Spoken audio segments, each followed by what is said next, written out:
صحیح میرا لجپال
والصلاة والسلام على سيدنا مولانا محمد وعلى آلہ وصحبہ اجمعین۔ میرے انتہائی قابل قدر و احترام معزز حاضرین کرام، اللہ کریم جل شانہ کی خاص رحمت اس کی مہربانی و کرم سے ہم سب ذات ماہ مقدس رمضان المبارک کے اس سال کے آخری جمعہ المبارک، جس کو ہمارے علاقوں میں جمعہ الوداع کہا جاتا ہے، اس میں ہم حضور صلی اللہ علیہ وسلم سے آپ درج پاک کی نواز قدس سرہ العزیز کے آستان تقدس نشان آستان عالیہ سے شریف میں حاضر ہیں۔ رب کریم جل شانہ ہم سب کی یہ حاضری اپنی بارگاہ اقدس میں قبول و منظور فرمائے۔ اللہ تبارک و تعالی ماہ مقدس رمضان المبارک کے اس آخری عشرے اور رخصت ہوتے ہوئے لیل و ایام کے فیض و برکات ہم سب کو عطا فرمائے۔ اللہ تبارک و تعالی جتنے بھی مسلمان روزے رکھنے کا فریضہ ادا کر رہے ہیں، نماز تراویح کی سنت کو ادا کر رہے ہیں، اور آخری عشرے کا اعتکاف جو حضرات بیٹھ کے اس کے فیض و برکات کو سمیٹ رہے ہیں، اسی طرح مزید ابھی جو تاثرات اس ماہ مقدس کی موجود ہیں، ان میں لیلۃ القدر کو تلاش کرنے کے لیے جو کہ نیت کر چکے ہیں، اللہ تبارک و تعالیٰ سب کی ان عبادات کو اپنی بارگاہ اقدس میں قبول و منظور فرمائے، اور اس کے ساتھ ساتھ ہمارے دین متین کے اندر اپنے تمام کے تمام معاشرہ میں رہنے والے غرباء و مساکین اور ضرورت مند لوگوں کی تمام بنیادی ضروریات کو پورا کرنے کے لیے جو اعلیٰ ترین نظام زکوٰۃ عطا فرمایا ہے، اور بالخصوص ماہ مقدس رمضان المبارک میں صدقہ فطر کو جو دین میں واجب صاحب نصاب لوگوں پر کیا گیا ہے، جتنے مسلمان بھی اللہ تبارک و تعالیٰ کی رضا کے لیے زکوٰۃ کے فریضہ کو اس ماہ مقدس میں ادا کر رہے ہیں، صدقہ واجب جو کہ صدقہ فطر ہے وہ ادا کر رہے ہیں، تمام بھی عبادات مالی کو بھی اپنی بارگاہ اقدس میں شرف قبولیت عطا فرمائے، اور جنہوں نے ادا کرنا ہے اللہ پاک ان سب کو توفیق عطا فرمائے۔ محترم صاحب، اس ماہ مقدس کے آخری عشرے میں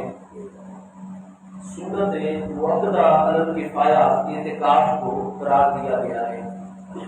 ہمارے پیارے آقا کریم ترین تربیات و تسلیم کی ذات بابرکات سن 2 ہجری سے رمضان المبارک جو ہے اس کے روزے فرض کیے گئے۔ ہمارے پیارے آقا کریم علیہ السلام سن 2 ہجری سے لے کر آپ سن 10 ہجری کے رمضان المبارک تک بلا ناغہ ہر سال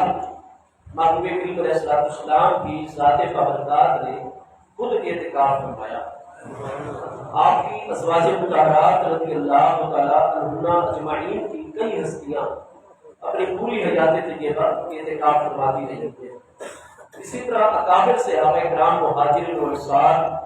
رضوان اللہ تعالیٰ علیہم اجمعین،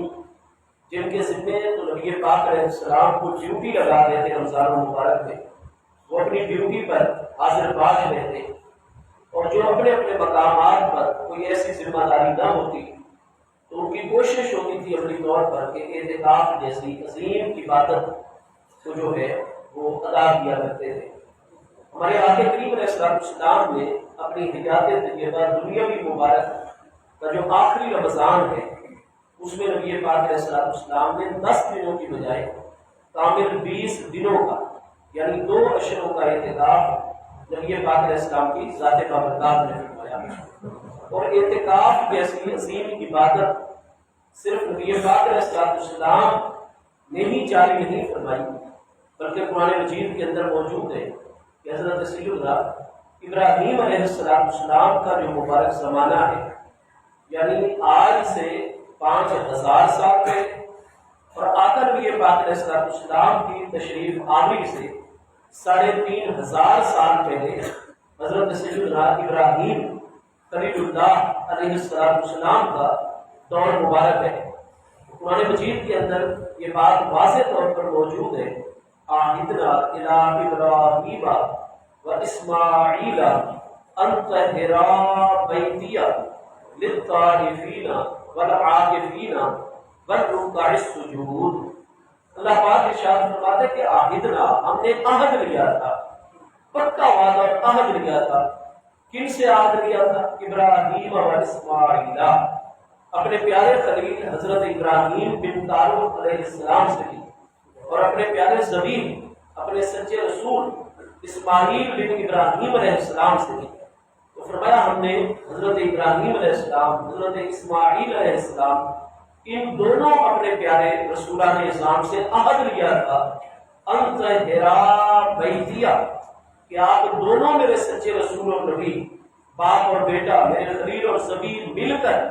میرے اس مبارک گھر کو، بیت اللہ شریف، خانہ کعبہ شریف کو بھی اور مسجد حرام شریف کو بھی طہرا، خوب اچھے طریقے سے پاک اور صاف کر کے رکھا کرو گے۔ ان لوگوں کے لیے پاک اور صاف کر کے رکھو گے، للطائفین، طواف کرنے والوں کے لیے، والعاکفین، اور اعتکاف بیٹھنے والوں کے لیے، والرکع السجود، اور رکوع کرنے والوں کے لیے اور سجدے ادا کرنے والوں کے لیے۔ تو چونکہ رکوع اور سجدہ نماز کے اہم ترین ارکان ہیں تو جز بول کر جو ہے وہ کل مراد ہے، یا پھر اس میں فاعل کے صیغے ہیں تو معنی کیا ہے کہ یہاں 4 عبادات کا رب کریم جل شانہ نے ذکر فرمایا ہے۔ سب سے پہلے للطائفین، طواف کرنے والے لوگ، دوسری عبادت والعاکفین، اعتکاف بیٹھنے والے لوگ، اور تیسرے لوگ جو ہے وہ رکوع اور سجدہ یعنی نماز ادا کرنے والے لوگ۔ تو قرآن مجید فرقان حمید کی یہ آیت بغیرہ واضح فرما رہی ہے کہ جیسے طواف بیت اللہ شریف کا آدم علیہ السلام کے قدیمی دور مبارک سے آ رہا ہے، آج سے 7500 سال پہلے سے، بالکل جس طریقے سے نماز رکوع اور سجدے کے اوپر مشتمل جب سے آدم علیہ السلام جلوہ گر ہوئے اس وقت سے نماز کا وجود ہے، تو بالکل خانہ کعبہ شریف جب سے جلوہ گر ہے زمین کے اوپر، نماز کے ساتھ ساتھ اور طواف کے ساتھ ساتھ قرآن مجید سے واضح ہوتا ہے کہ اعتکاف جیسی عظیم عبادت کا وجود بھی اسی وقت سے آ رہا ہے۔ سبحان اللہ۔ اسی طریقے سے قرآن مجید فرقان حمید میں سورہ بقرہ شریف میں اللہ پاک نے باقاعدہ اعتکاف کے احکام میں سے ایک واضح مسئلہ جو ہے وہ خود واضح فرما دیا تاکہ اعتکاف جیسی عظیم عبادت کا محبوب کریم علیہ السلام کی شریعت طاہرہ کے حوالے سے بھی ذکر کلام مجید کے اندر آ جائے۔ چنانچہ واضح طور پر اللہ پاک کا ارشاد گرامی ہے کہ لا تباشروہن وانتم عاکفون فی المساجد، کہ اے اہل ایمان جب تم اللہ کی مسجدوں کے اندر اعتکاف کی حالت میں ہوتے ہو تو پھر تم نے اپنی بیویوں کے بالکل قریب نہیں ہونا، کیونکہ مباشرت کا معنی ہے جسم کا جسم کے ساتھ رکھنا۔ بشرا عربی زبان میں ہماری ظاہری جلد کو کہا جاتا ہے۔ تو فرمایا تم مسجد میں ہو اور تمہیں سحری کا کھانا پہنچانے کے علاوہ، افطاری کا کھانا پہنچانے کے علاوہ تمہاری بیوی کے علاوہ کوئی دوسرا انسان جو ہے وہ میسر نہیں ہے، تو بالکل سحری کے ٹائم بھی، افطاری کے ٹائم بھی حجاب شرعی کر کے، پردہ شرعی کر کے تمہاری خاتون، تمہاری بیوی جو ہے وہ مسجد میں تمہیں سحری کا کھانا بھی دینے آ جائے اگر تم نے اعتکاف کیا ہوا ہے، اسی طرح افطاری کا کھانا بھی آ جائے، یا سحری کو افطاری کے علاوہ بھی رات کے کسی لمحے میں، دن کے کسی لمحے میں کوئی گھر میں ایسی ایمرجنسی بن جاتی ہے، کوئی ایسا مسئلہ اچانک درپیش آ جاتا ہے کہ اس خاتون کو اپنے شوہر سے مشورہ کرنا یا کسی کام کی اجازت دینا اس وقت ضروری ہو جاتا ہے، تو قرآن پاک نے بتایا کہ بالکل وہ کردہ طریقے سے اس وقت مسجد میں آ سکتی ہے، جیسے ایک مرتبہ سیاستہ کی کتب حدیث کے اندر صحیح سند کے ساتھ حدیث مبارکہ موجود ہے کہ محبوب کریم علیہ السلام حالت اعتکاف میں تو حضرت ام المؤمنین سیدہ میمونہ بنت حارثہ رضی اللہ تعالیٰ عنہا، میمونہ بنت حارث رضی اللہ تعالیٰ، آپ تشریف لے آئی، محبوب کریم علیہ السلام سے کسی مسئلے پر گفتگو فرمائی، اور جب محبوب علیہ السلام نے ان کو مسجد سے رخصت کیا، وہ اپنے در دولت کی طرف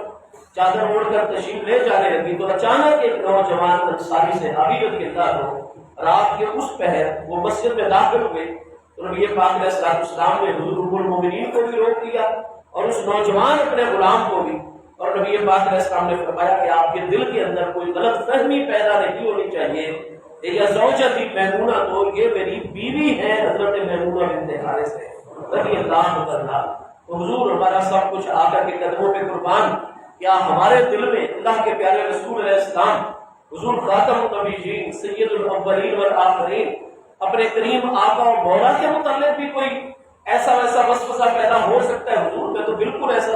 فرمایا آپ بالکل نہ سوچیں، لیکن ہمارا حق بنتا ہے تاکہ انسان ہے آپ بھی، تو یہ ہماری زوجہ محترمہ ہے اور فلاں معاملے میں ہم سے رائے لینے کے لیے ملنے کے لیے آئی تھی، تو اگر کوئی ایسی ضرورت لاحق ہو جائے تو بالکل اگر شوہر کے اعتکاف میں بیٹھا ہوا ہو تو اس کی خاتون جو ہے سحری افطاری یا دیگر اوقات میں جا سکتی ہے، لیکن قرآن پاک نے ارشاد فرما دیا کہ بالکل اس وقت عورت سے تم نے، کیونکہ میاں بیوی مسافہ کر سکتے ہیں، جسم کے ظاہر حصے کو جسم کے ظاہر حصے سے ٹچ کر سکتے ہیں، لیکن فرمایا نہیں، یہ اللہ تعالیٰ کا گھر ہے، اللہ پاک کی مسجد ہے، اور اس کے ساتھ ساتھ جو ہے وہ اعتکاف جیسی عظیم عبادت ہے، جب دن کا وقت ہے تو روزے کے ساتھ ہے، لہذا فاصلے کے اوپر بیٹھ کر میاں بیوی نے جو بھی بات کرنی ہے تو اللہ کریم جل شانہ نے میاں بیوی کے حوالے سے، جبکہ شوہر اعتکاف میں ہو تو اس وقت ملاقات کا طریقہ کیا ہوگا، آداب کیا ہوں گے، وہ قرآن پاک میں آیت بینہ نازل کر کے مسئلہ واضح فرما دیا۔ تو جہاں ہمیں باقی مسائل اور احکام کا پتہ چل گیا، واضح طور پر یہاں الفاظ ہے قرآن پاک کی آیت میں وَأَنْتُمْ عَاكِفُونَ فِي الْمَسَاجِدِ، جبکہ تم اللہ تعالیٰ کی مسجدوں میں اعتکاف کی حالت میں ہو، تو پتہ چلا کہ اس مسئلے میں بھی اہل تشیع کا مذہب غلط ہے۔ یہ لوگ جو کہتے ہیں کہ اعتکاف کسی قسم کی کوئی، جیسے وہ تراویح کی عبادت نہیں بجا لاتے، تو ان کا معاملہ جانے اور ان کی تحقیق جانے، اللہ تبارک و تعالیٰ کی عبادت کی نہیں ان کو توفیق ہو رہی، لیکن اعتکاف جیسے وہ اور مسائل کا، زکوٰۃ کا انکار کر جاتے ہیں، اسلام کے مقابلے میں ایک دوسرا اسلام جو انہوں نے کھڑا کیا ہوا ہے، اس کے ساتھ ساتھ جیسے زکوٰۃ کے منکر ہے، نماز تراویح کے منکر ہے، تو وہ اعتکاف کا بھی جو ہے وہ انکار اکثر ان کے لوگ کر جاتے ہیں۔ تو یاد رکھیے کہ اعتکاف کی عبادت کوئی بعد میں نہیں بنائی گئی، بلکہ قرآن پاک یہ ارشاد فرماتا ہے کہ حضرت ابراہیم علیہ السلام کے دور مبارک میں باقاعدہ مسجد حرام شریف میں جیسے طواف ہوتا تھا، نماز پڑھی جاتی تھی، والعاکفین، اعتکاف بھی اسی طریقے سے کیا جاتا تھا، اور قرآن مجید میں محمود علیہ السلام کی شریعت مبارکہ میں بھی باقاعدہ اعتکاف کو عظیم عبادت قرار دیا، اور اعتکاف کے متعلق ایک دو مسائل کا ذکر اللہ پاک نے قرآن میں نازل فرما کر اعتکاف کو باقاعدہ ایک ہمارے لیے عظیم عبادت جو ہے وہ قرار دیا۔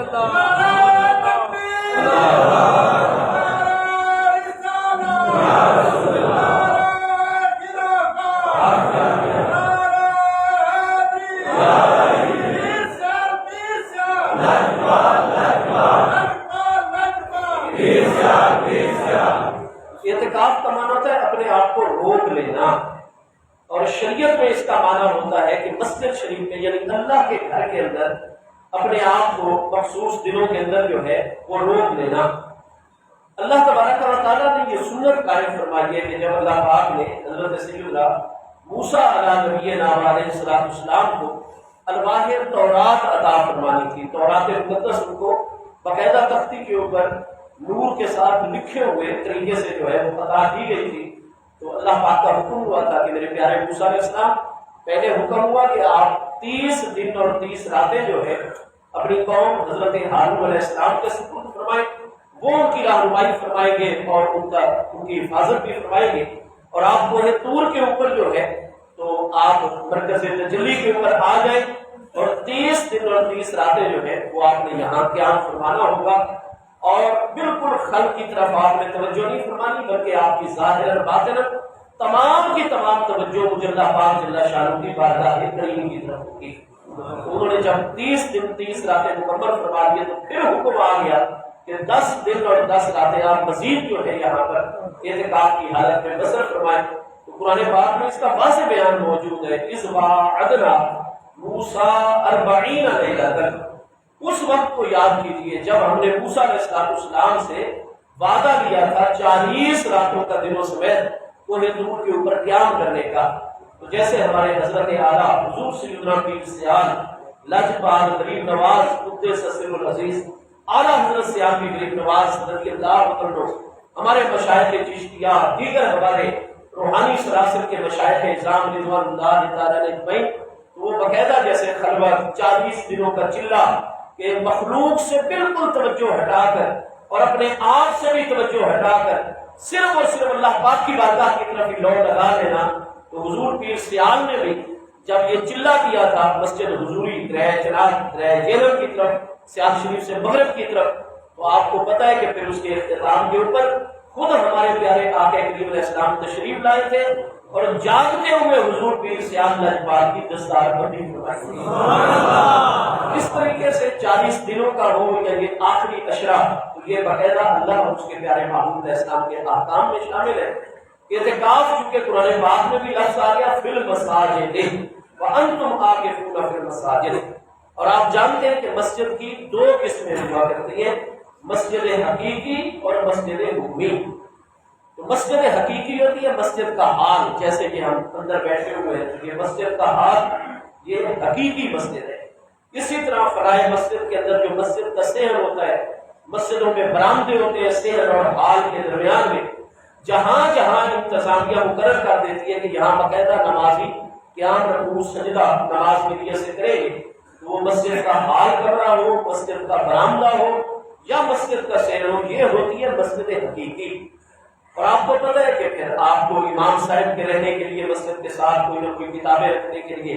ان کی بنیادی ضرورت کی چیزیں رکھنے کے لیے آپ ایک کمرہ امام صاحب کے لیے مختص کر دیتے ہیں، ایک اسٹور روم بنا دیتے ہیں جس میں لاؤڈ اسپیکر اور اس کی متعلقہ چیزیں رکھ دیتے ہیں، دریا وغیرہ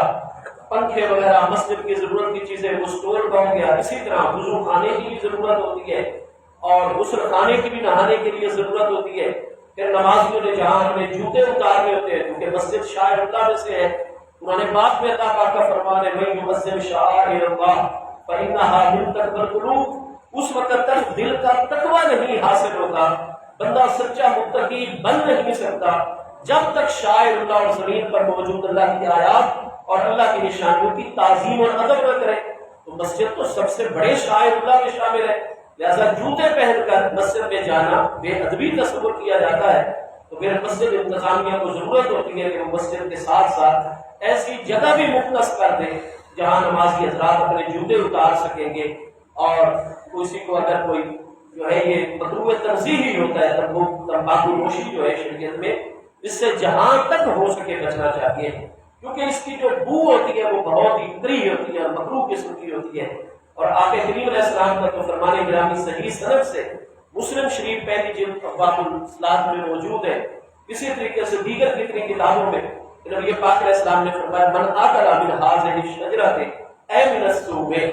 فرمایا جس نے لہسن، جس کو ہم تھوم کہتے ہیں، لہسن جس نے کچا کھایا ہوا ہو اور اس کی سمیل بو ابھی تک اگر منہ میں موجود ہو، یا جس نے کچا پیاز جو ہے وہ کھایا ہوا ہو یا مولی کھائی ہوئی ہو اور اس کی بو جو ہے اور اسمیل منہ میں موجود ہو،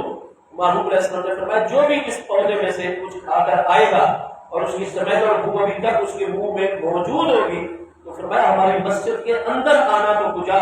فلا یقرب بمسجدنا، وہ ہماری مسجد کے قریب بھی نہ آئے، کیونکہ اس سے فرشتوں کو بڑی شدید تکلیف ہوتی ہے۔ محبوب کریم علیہ السلام کثرت کے ساتھ مسواک فرماتے ہیں اور مسواک کرنے کا حکم بھی ارشاد فرماتے ہیں۔ آقا نبی پاک علیہ السلام کی حدیث صحیحہ کے اندر ہے، صحیح بخاری شریف، صحیح مسلم شریف، لولا اشق علی امتی، اگر مجھے اپنی امت کے مشقت میں مبتلا ہو جانے کا خوف اور خطرہ نہ ہوتا لامرتہم بالسواک عند کل صلاۃ،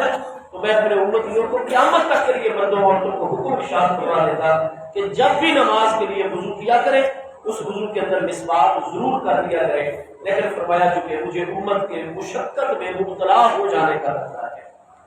قرآن پاک ارشاد فرماتا ہے عزیز علیہ ما عنتم حریص علیکم بالمؤمنین رؤوف رحیم۔ 11ویں پارے سورہ توبہ شریف میں ارشاد فرمایا عزیز علیہ ما عنتم، ہر وہ بات ہر وہ کام جو محبوب علیہ السلام کے امتیوں کو مشقت کے اندر مبتلا کرتا ہو وہ محبوب علیہ السلام پر بڑا بھاری اور گراں ہو کر گزرتا ہے۔ تو محبوب علیہ السلام کو امت بہت زیادہ پیاری ہے، تو آپ فرماتے ہیں کہ کتنے سارے ایسے احکام ہیں کہ فرمایا ہم نے ان کی طرف امت کو متوجہ فرما دیے لیکن ان کو فرض نہیں قرار دیا۔ عشاء کی نماز کے بارے میں محبوب علیہ السلام کا فرمان ہے کہ اگر امت کے مشقت میں مبتلا ہو جانے کا خطرہ نہ ہوتا تو میں آدھی رات تک کے لیے عشاء کی جماعت کو مؤخر کر دیتا، آدھی رات کے وقت، لیکن فرمایا لوگوں نے دنوں کو کام کاج کیا ہوتا ہے تو پھر عشاء کی جماعت ہم اول وقت میں فرمایا کروا دیتے ہیں۔ حضور کی سیاہ لجپال غریب نواز چونکہ فنا فی الرسول کے اعلیٰ ترین مقام کے اوپر فائز ہیں، تو آپ فنا فی الرسول کے تمام مراحل کو طے کر کے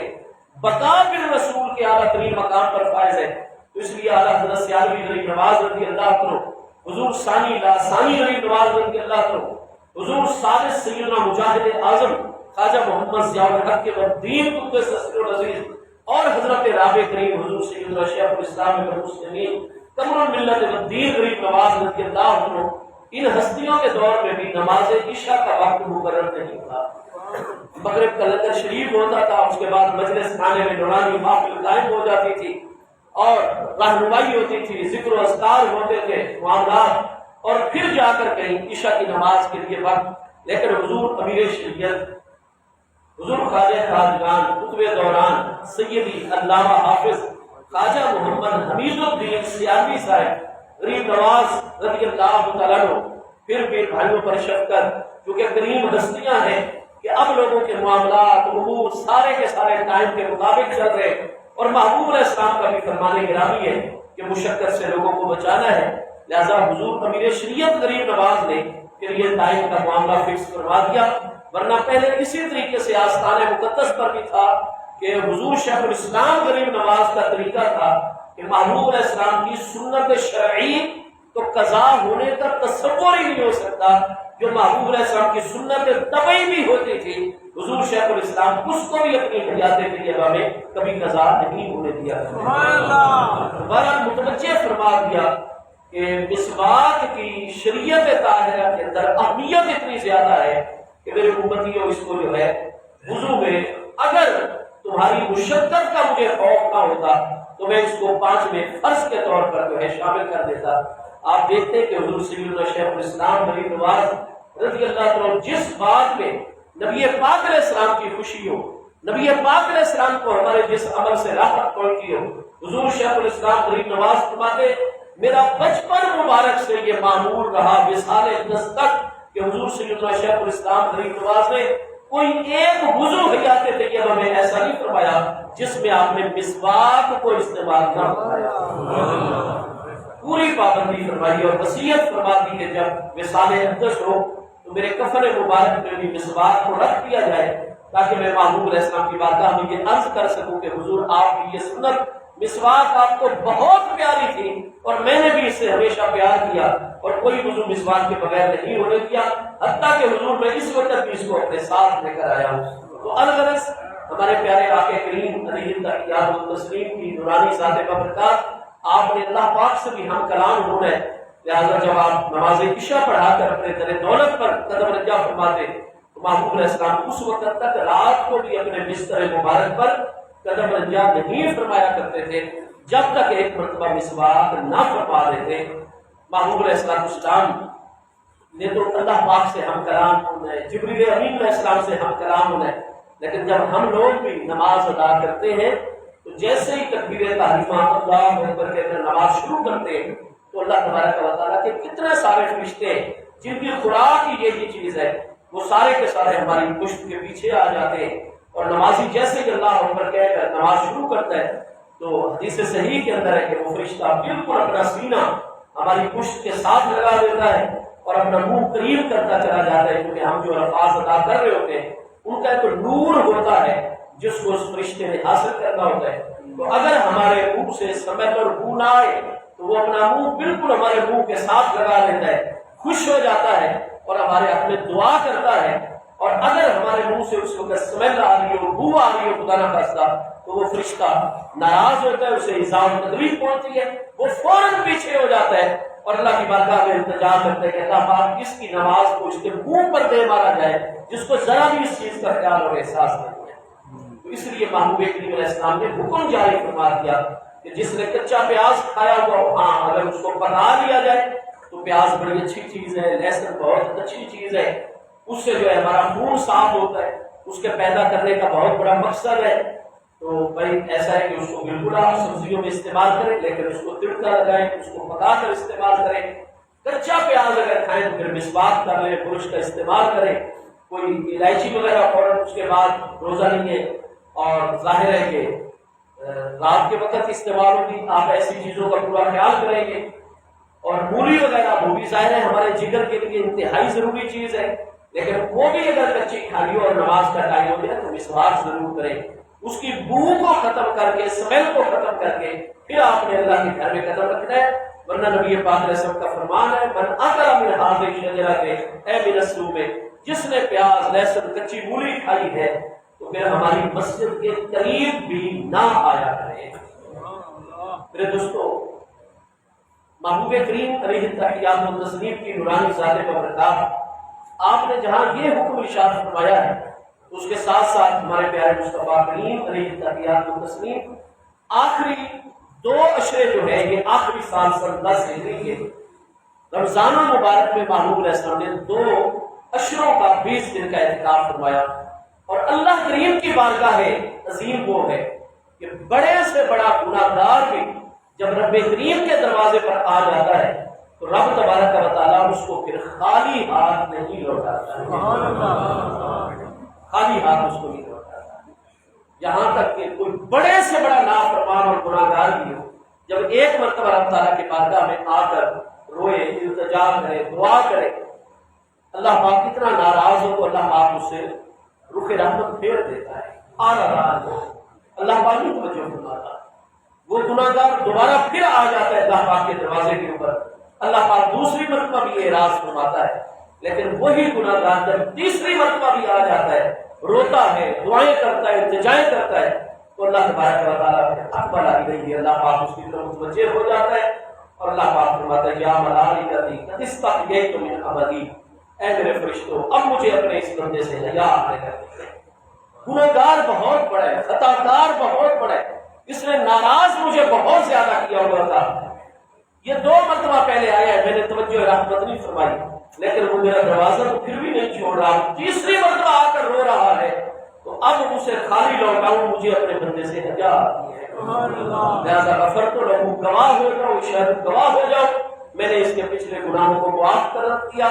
اور بلا اوتینہ باسالنی، آج تیسری مرتبہ جب آ گئے اور میرا دروازہ نہیں چھوڑ رہا تو گواہ ہو جاؤ کہ جو مجھ سے آج یہ مانگے گا میں اس کو ضرور ادا کروں گا. آپ جانتے ہیں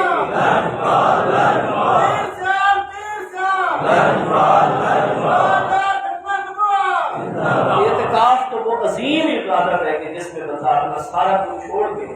اپنا کاروبار، گھر بار، سارے معاملات رب کریم کے دروازے کے اوپر آ جاتا ہے. پھر جو کچھ اعتکاف والا مانگتا ہے اسے پھر عید والی رات ادا کر دیا جاتا ہے. اور جو اللہ کی رضا کی خاطر اعتکاف کرتا ہے 10 دن اور 10 راتوں کا، یعنی آخری عشرے کا 20ویں رمضان کو غروب آفتاب سے پہلے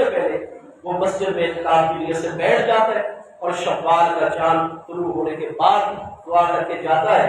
محبوب علیہ السلام نے فرمایا روئے زمین میں جہاں بھی اللہ کی مسجد میں رمضان کے آخری عشرے کا جو بھی میرا امتی مرد، عورت، جوان، بزرگ اعتکاف کریں گے، فرمایا کہ اس کو ایک مقبول حج اور مقبول عمرے کا ثواب اللہ پاک نام اور جو حضور پیر سیاد لجپال غریب نواز کے آستان پر ہے تو پھر آستان عالیہ کے فیوز و برکات اور حضور پیر سیاد لجپال کے قرب کے انوار کی ساتھ حاصل کر لیں. استقامت اس میں رکھنی چاہیے. تو میں عرض کر رہا تھا کہ مسجد کی چونکہ 2 قسمیں ہوتی ہیں، مسجد حقیقی اور مسجد حکمی.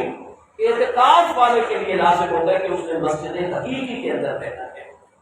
اس لیے مسجد کے متصل جو کمرے وغیرہ ہوتے ہیں اس میں وہ نہیں جا سکتا، بغیر ضرورت کے جوتیوں والی جگہ پر نہیں جا سکتا، صرف طہارت کے لیے وہ طہارت خانوں میں جائے گا، اور کسی سے ادھر کپے شپے نہیں لگانی، باہر کھڑے ہو کر انتظار کرنا پڑے، ادھر خاموشی سے کھڑا رہے، اللہ پاک کی طرف توجہ رکھے، اپنی طہارت کرے،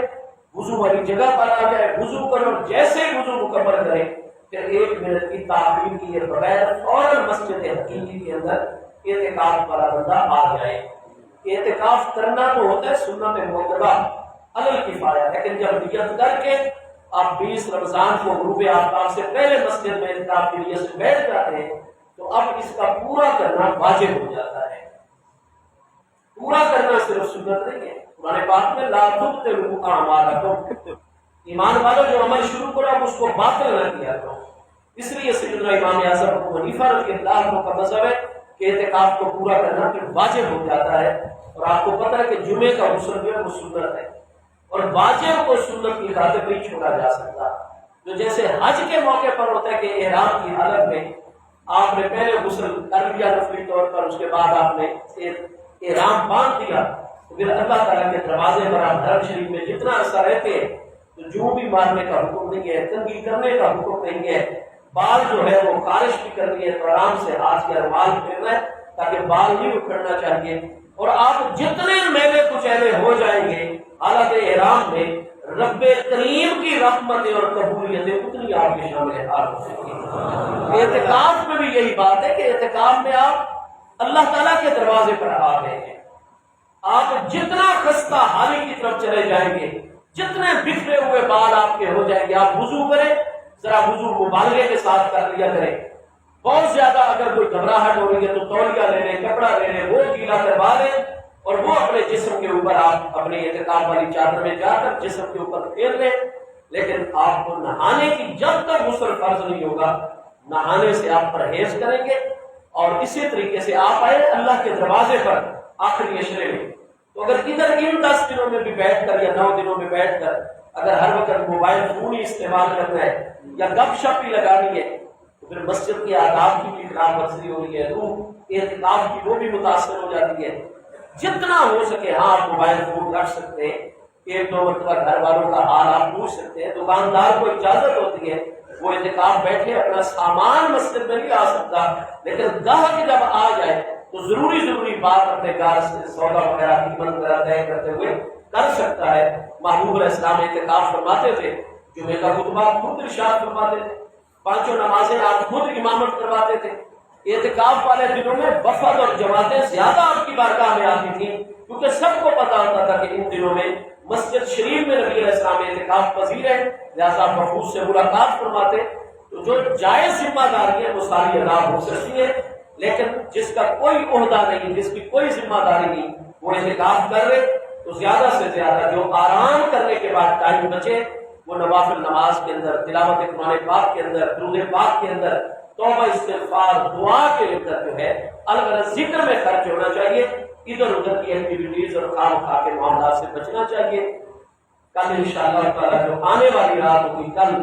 آج والی رات کے علاوہ وہ 27ویں کی رات ہوگی، اس کے بعد 29 کی رات ہوگی، 2 راتیں موجود ہیں، اور نبی علیہ السلام کا حکم ہے کہ التمسوا حاضر امتی کو پوری کوشش کر کے لیلۃ القدر کو آخری عشرے کی راتوں کے اندر تلاش کیا کرو۔ لیلۃ القدر کی عظمتیں کیا ہیں؟ قرآن پاک فرماتا ہے وما ادراک ما لیلۃ القدر، اے میرے عام بندے میں اللہ نے جتنا تجھے علم عطا کیا، جتنا تجھے ذہنی صلاحیت عطا کی، جتنے تجھے قیاس کی اور استنباط استدلال کی قوت عطا کی ہے، تو ذاتی اپنی تمام کی تمام صلاحیتوں کو بھی بروئے کار لا کر لیلۃ القدر کی عظمتوں کو اگر سمجھنا چاہے تو تو نہیں سمجھ سکتا، تیری عقل، علم، فہم و فراست سے بھی لیلۃ القدر کی عظمتیں تو بہت آگے ہیں۔ فرمایا میں اللہ پاک تمہیں ذہن کے قریب کرنے کے لیے بات کو اتنا فرما دیتا ہوں کہ لیلۃ القدر خیر من 1000 شہر، 1000 مہینے کا ہر دن اور 1000 مہینے کی ہر رات، یہ 84 سال اور کئی مہینے بنتے ہیں۔ فرمایا تمہارے 84 سال اور کئی مہینے ایک طرف ہو، جن کا ایک لمحہ بھی رات اور دن میں تم غفلت میں نہ گزارو۔ 84 سال اور کئی مہینے کانٹلی نیوزلی جاگتے رہو، ایک لمحے کے لیے بھی تم پر غفلت اور نیند نہ آئے، ایک لمحہ بھی اس میں کھاؤ پیو نہیں، 84 سال اور کئی مہینے مسلسل میری عبادت میں گزارو، تو پھر جو تمہیں قرب کا درجہ ملے گا، لیلۃ القدر خیر، ان 84 مہینوں کے لمحات سے بھی لیلۃ القدر کی ایک رات زیادہ افضل اور کتنی افضل ہے اللہ جانتا ہے، جو اللہ کے علم دینے سے ہمارے پیارے مصطفیٰ علیہ السلام جانتے ہیں ان راتوں کو بھی اور باقی راتوں کو بھی، اور ایک ایک لمحہ جو باقی رہ گیا اس کو پوری توجہ کے ساتھ، اور اس کے ساتھ ساتھ آپ حضرات زکوٰۃ، کئی ہمارے اکثر بلکہ ہمارے جتنے تاجر حضرات بالخصوص ہوتے ہیں وہ رمضان سے لے کر رمضان تک کا حساب رکھتے ہیں، کیونکہ رمضان المبارک میں ہر نیکی کا ثواب کتنے گنا بڑھ جاتا ہے، نفلی کام اگر کریں گے اللہ کی رضا کے لیے تو فرض کی ادائیگی کا ثواب ملے گا، اور ایک فریضہ ادا کریں گے تو 70 فرائض کی ادائیگی سے لے کر 700 فرائض تک کی ادائیگی کا ثواب اللہ پاک عطا فرماتا ہے۔ لہذا عام تاجرین جو ہوتے ہیں ہمارے، ان کی کوشش ہوتی ہے کہ رمضان سے رمضان تک کی وہ زکوٰۃ کا حساب رکھتے ہیں، تو زکوٰۃ بہت بڑا عظیم فریضہ ہے۔ اللہ تعالیٰ نے جہاں نماز کا ذکر کیا ہے عموماً ساتھ زکوٰۃ کا، تو کم از کم بھی 250 مرتبہ اللہ پاک نے مختلف حوالوں سے زکوٰۃ کا حکم ارشاد فرمایا ہوا ہے۔ اسی طریقے سے محمود علیہ السلام کا حکم ہے کہ ہر صاحب نصاب مسلمان جو ہے، جس کے گھر میں رمضان المبارک میں 7.5 تولے یا اس سے زیادہ سونا موجود ہے، یا 52 تولے 50 اور 2.5 تولے 52 تولے چاندی کا وہ مالک ہے، ہاں جی، یا اس سے زیادہ کا، یا سونا سرے سے نہیں ہے، چاندی سرے سے نہیں ہے، یا ہے مگر نصاب سے کم ہے، اور 1.5 لاکھ روپیہ جس مسلمان کے پاس موجود ہے اور اس نے اس میں سے قرضہ کسی کا نہیں دینا، تو یہ بندہ صاحب نصاب ہوتا ہے۔ اور ہر صاحب نصاب مسلمان پر اپنی طرف سے، اپنی ایک بیوی یا جتنی بیویاں اس کے نکاح میں ان کی طرف سے، اور گھر میں جتنے اس کے نابالغ بچے اور بچیاں ہیں، بالغ بچے اور بالغ بچیوں کا صدقہ فطر گھر کے سربراہ پر نہیں ہوتا۔ اگر وہ بالغ بچے اور بچیاں خود صاحب نصاب ہیں ان پر صدقہ فطر آ جائے گا، اگر وہ خود جو ہے صاحب نصاب بالغ بچے نہیں ہوں گے تو ان پر صدقہ فطر نہیں ہوگا۔ تو گھر کے سربراہ پر یا والد صاحب پر اپنے گھر والوں یعنی بیویاں اور جتنے نابالغ بچے اور بچیاں ہیں، اسی طریقے سے عید والے دن یکم شوال المحرم اگر کوئی مہمان گھر میں آ گئے ہیں، رمضان میں آئے، آ کر عید سے پہلے چلے گئے، ان کا صدقہ فطر واجب نہیں ہوگا۔ ہاں عید والے دن جو اس کے پاس بطور مہمان ہوں گے تو ان کا صدقہ فطر بھی اسی کے ذمہ واجب ہو جائے گا۔ جانوروں پر زکوٰۃ آتی ہے، بھائی اگر آپ کے 5 گھوڑے ہیں یا اس سے زیادہ، تو اسی طریقے سے 5 اونٹ ہیں یا اس سے زیادہ، یا گائے اور بھینس ہے تو یہ جنس میں یہ 30 ہو جائے یا اس سے زیادہ ہو جائے، اور سال کا اکثر حصہ چراگاہوں میں چرے ہو تو پھر زکوٰۃ واجب ہو جائے گی، اور 30 گائے کے اوپر اور 30 بھینسوں کے اوپر 2 سال کی ایک گائے یا 2 سال کی ایک بھینس آپ زکوٰۃ دیں گے، جو اس کی قیمت لگوا کر وہ دیں گے زکوٰۃ کی نیت سے۔ بھیڑیں اور بکریاں ہیں تو 40 بھیڑیں بکریاں جب ہو جائیں گی تو پھر 1 سال کی بھیڑ یا بکری زکوٰۃ آئے گی۔ عشر کا تعلق سونے چاندی روپے پیسے کے ساتھ ہے۔ اللہ پاک ہم سب کو عمل کی توفیق عطا فرمائے۔ آج جمعۃ الوداع ہے اور قضاء عمری جو ہے وہ نماز جمعہ کے نوافل اور دعا کے بعد جو ہے وہ ادا کی جائے گی۔ ہمارے جتنے فقہاء کرام رضوان اللہ تعالیٰ نے مجمعین ہیں، ان کے ہاں تو قضاء عمری ثابت نہیں ہے، لیکن ہمارے مشائخ رضوان اللہ تعالیٰ نے مجمعین کا یہ پیارا عمل ہے، اور قرآن پاک ہمیں فرماتا ہے وَاتَّبِعْ سَبِيلَ مَنْ أَنَابَ إِلَيَّ کہ جو بھی میری بارگاہ کے مقبول اور منیب بندے ہیں ان کے راستے کی پیروی کیا کرو۔ ہمارے شیخ کریم حضور پیر سیاض نجبات غریب نواز کا معمول ہے، آخری جمعے کو قضاء عمری پڑھتے، لیکن یہ اب بھی حضور سیدنا شیخ الاسلام غریب نواز رضی اللہ عنہ کے حکم کے اوپر جو شائع ہوئی تھی، اور شاید اس کا کچھ حصہ وہ ہے جو آپ نے اپنے قلم مبارک سے تحریر فرمایا تھا، ادعیہ معصورہ۔ اس کے اندر خود حضور سیدنا شیخ الاسلام غریب نواز نے یہ مسئلہ واضح فرمایا ہوا ہے کہ قضاء عمری آپ پڑھیں گے جو اس کی وجہ سے کوئی تاخیر، کمیاں، کوتاہی ہے پچھلی نمازوں کی، یا تو گناہ ہوتا ہے وہ انشاءاللہ تعالیٰ معاف قضا کرنے کا ہو جائے گا. لیکن جتنی نمازیں بھی کسی مسلمان کے ذمے ہوگی قضائے عمری کے 4 نفل کرنے کی وجہ سے وہ نمازیں نہیں معاف ہو جائے گی. جتنی آپ کے ذمے خدا نہ خواستہ قضائیں رہتی ہیں ان کا حساب کر کے جلد از جلد وہ آپ قضا نماز ادا کر دیں گے. وہ نماز آپ کو پڑھنی پڑے گی. ہاں اللہ کی رحمت سے امید ہے کہ جو ہماری نمازوں میں کمی کوتاہی ہوتی ہے چونکہ یہ ہمارے مشائخ کا عمل ہے, اللہ کے پیاروں اور اللہ کے کاملین کا عمل ہے, اس کے انوار ہوں گے, فیوز و برکات ہوں گے, لیکن ذمے جتنی نمازیں ہیں وہ پڑھنی پڑے گی. تو انشاءاللہ جمعے کے بعد 4 رکعتیں سلام کے ساتھ قبلہ کاری صاحب ہمیں نیت کروائیں گے اور اس کے بعد 4 رکعت, ہر رکعت میں سورہ فاتحہ کے بعد 7 مرتبہ آیت الکرسی شریف پڑھی جاتی ہے, 15 مرتبہ جو ہے سورۃ الکوثر شریف قیام میں پڑھی جاتی ہے. تو یہ بھی 20-25 منٹ کا عمل ہوتا ہے. اللہ تعالیٰ حضور پیر سیال اور اپنے تمام پیاروں کے صدقے قبول و منظور فرمائے. اللہ پاک آپ سب کو جزائے خیر عطا فرمائے. جی فطرانہ زندہ باد. فطرانہ جو ہے وہ اب 3900 روپے کا ریٹ جو ہے وہ سرکاری طور پر نئی گندم کا مقرر ہو گیا, لیکن جو ہے چونکہ اوپن مارکیٹ میں ریٹ زیادہ ہے تو کم از کم بھی 250 روپیہ پر ہیڈ جو ہے وہ صدقہ فطر واجب ہے. 250 روپیہ. اللہ پاک ہم سب کو عمل کی توفیق عطا فرمائے.